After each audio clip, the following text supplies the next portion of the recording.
Good morning, everyone. Welcome to Moxie Monday on Monday, March 11th. We're going to be talking about MoxiPresent today.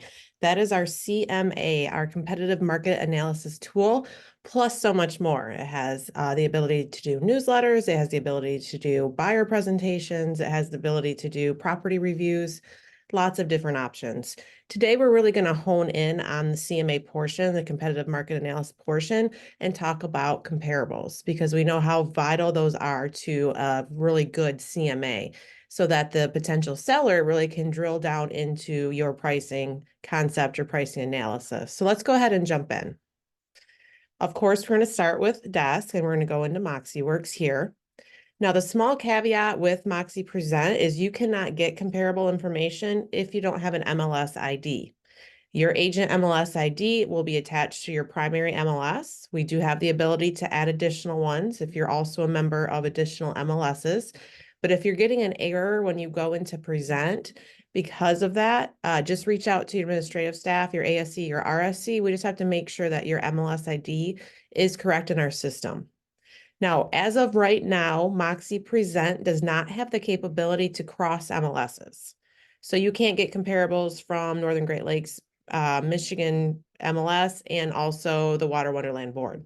You won't be able to commingle. You could do a comparable all from one and then switch over to a new property and do comparables all from the other one, or you can manually add some of those comparables that are crossing MLSs, but the system as of today will not allow you to pull in comparables from two different MLSs.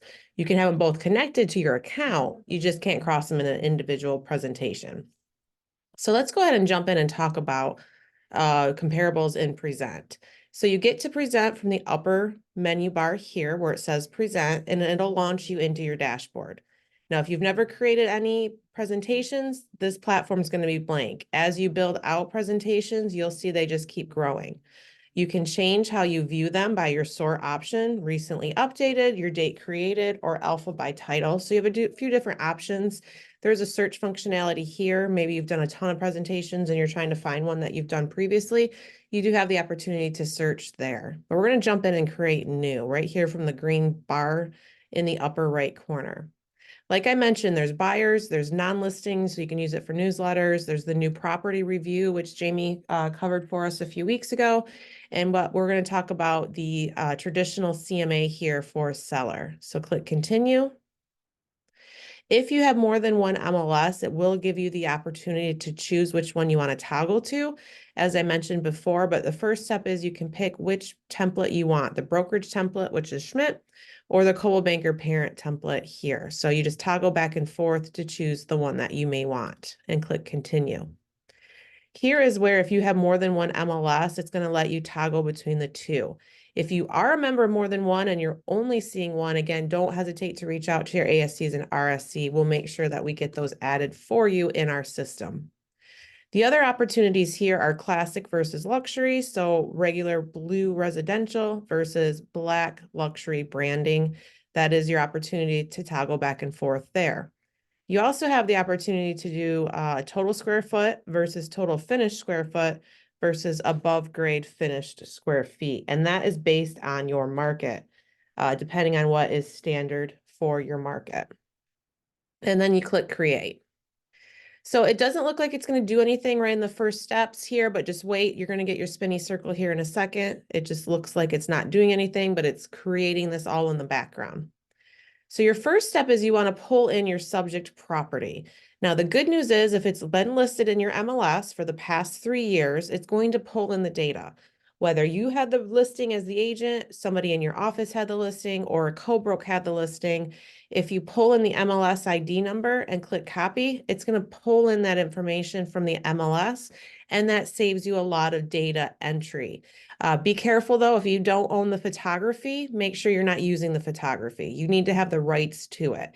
If you sold the property and somebody else in your office had it listed, you can ask them, say, hey, can I use your photography for my CMA? They may give you permission, but we just really need to be careful about our photo rights. So it will pull in the information. If you already have the possible seller in your contacts in Moxie Engage, you can go ahead and pull them in right here. It won't send them to that. It won't send them the CMA until you're ready to send it, but you can go ahead and connect it to them right from the beginning. And you'll see everything that was in the MLS that will pull through, will pull over school information, information about the property, as much as will come over. Again, be careful with the remarks. If they're not your remarks from a previous listing, you may want to get rid of them completely or tweak them or change them. And then it'll have the information which what was in the MLS the last time that it was in there, whether it actually sold, it expired, or it came off the market for another reason. And then you want to click continue. Now here's the bulk of where we're going to spend the next few minutes here. And this is in our comparable property. So you'll see you always have your 5 steps up here at the top of the screen. We went through subject property. We're now on search. Once you actually connect those comparables, that number will grow here in our listings count, which is of course 0. So the first option is it's going to pull in per mapping on the address or the MLS ID. It does default to location. So you'll see this is our subject location brought over from the MLS ID we used, and it does put it on the map. Now you'll see it has no comparables. You got to check a few things first. Of course, it's all based on map. If it doesn't show on the map, it's not going to show up in your list of comparables. So you need to manipulate your map in order to pick those comparables that you want.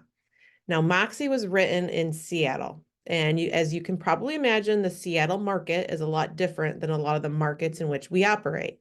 In the Seattle market, you may have 14 comparables within a 3-block radius, where a lot, especially our rural or beach areas, you're going to have far fewer properties in that smaller parameter.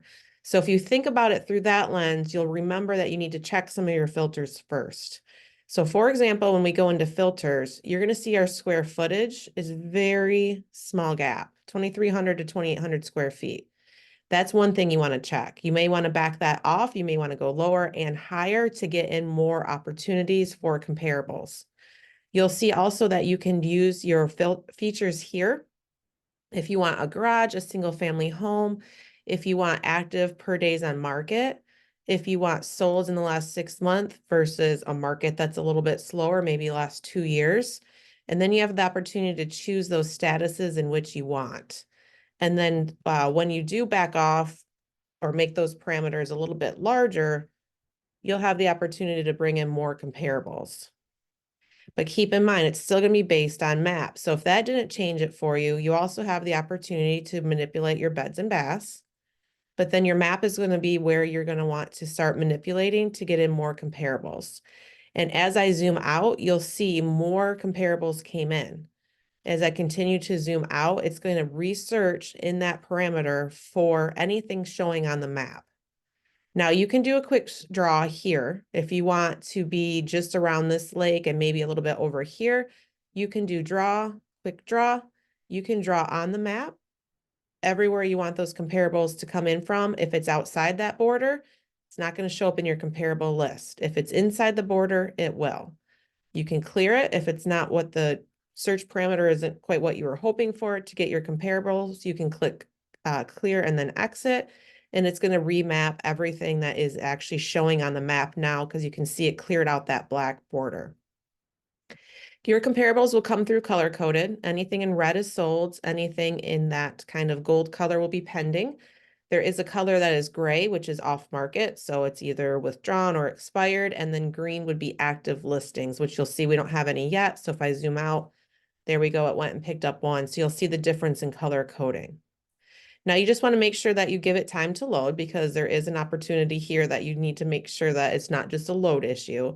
Of course, if you are ever stuck on this and you're not getting the comparables you want to make sure that your MLS ID is attached properly and you're in the right MLS.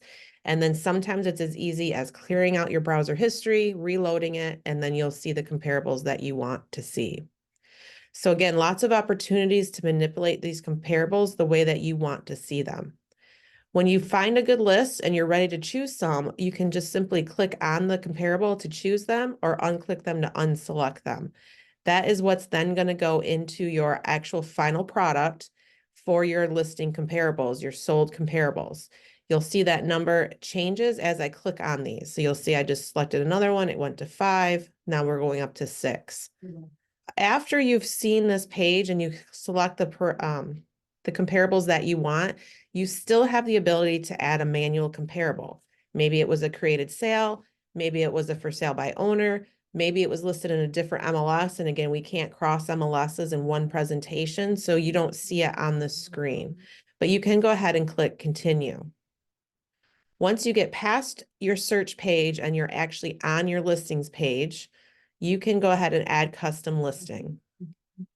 This will give you the ability to add bedrooms, bathrooms, square feet, features, all of that good information. Again, if you're in one MLS, even though it does give you the option to to pull in another listing, it has to be within that same MLS. But this looks quite similar to the initial subject page, which you'll see that you have the ability to fill in all this information. Obviously, we want to pull in as much as we can to save time, but it is an option to do that as well. Your other option on the search page is if you have a list of your MLS IDs, maybe you went to your local MLS, you did a comparable rundown in there and you know exactly which MLS IDs you want, you can list those out here. You can start typing them in and then use a comma and then just continuously add MLS IDs. Whoops, it toggled back for me. So this does give you the ability to not utilize the search parameters. Maybe you already have your list from your MLS, but you can then go ahead and use those in here as a list. And again, it's just comma, keep typing, hit search, and it's going to pull in all of those MLS IDs because you probably already found them in your MLS. But you do have the ability to manipulate the search. And again, keep in mind, you really want to check those filters. You really want to make sure that you're manipulating the way that makes sense for your local market. And it all is based on what you see on your map. As you zoom in and out, as you draw parameters, maybe you want to do a radius, which you have the ability to do as well. That is going to show up over here based on anything showing up in your parameter. So make sure you're not only manipulating your filters up here, but you're also manipulating your map. That is what's going to give you really good comparables with data fed over from your local MLS. So it's absolute 100% accurate information. That's the topic I had for you guys today. What questions do you have for me? Feel free to unmute or type them in the chat box.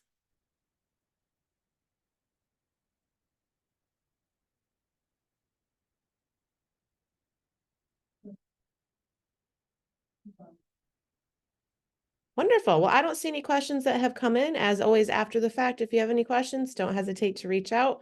You can't break the system, so I highly recommend going in and playing around.